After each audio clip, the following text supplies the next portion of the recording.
আচ্ছা, এটা ক্রুসেবল, এই ক্রুসেবল আছে, মেটেরিয়াল আছে গ্রাফাইট, ঠিক আছে প্রকাশ এখান থেকে একটু দেখো। আর তখন যে ওই ক্রুসেবল মেটেরিয়ালটা জিজ্ঞেস করছিলে, মেটেরিয়ালটা ওটা হচ্ছে ক্রুসেবল, যাতে অ্যালুমিনিয়ামটা গলানো হচ্ছে। আস্তে আস্তে আস্তে আস্তে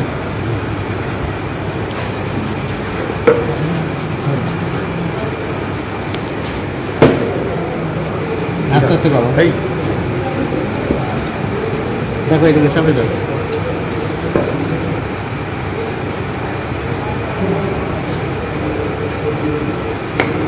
এখানে কি হয়, অ্যালুমিনিয়ামে এই কাস্টিং করার আগে আমাকে কিছু অ্যালাউন্স প্রোভাইড করতে হয়। অ্যালাউন্স বলতে এখানে মেশিনিং অ্যালাউন্স দেওয়া হবে, কারণ দেখো এই এক্সট্রা এদিক ওদিক সব বেড়ে আছে, মানে এখানে কাটিং করতে হবে বা শেপিং করতে হবে, তাহলে মেশিনিং অ্যালাউন্স প্রোভাইড করা আছে। আর যখন আমরা প্যাটার্ন যখন তৈরি করেছি, তখন আমরা কোনো ক্যাভিটি থেকে যখন তুলছি, উইথড্র করার সময় এজ কোনো ভেঙে যেতে পারে, ড্রাফট অ্যালাউন্স প্রোভাইড করা হয় তার জন্য, ঠিক আছে। আর কি প্রোভাইড করা হয়, শ্রিঙ্কেজ অ্যালাউন্স।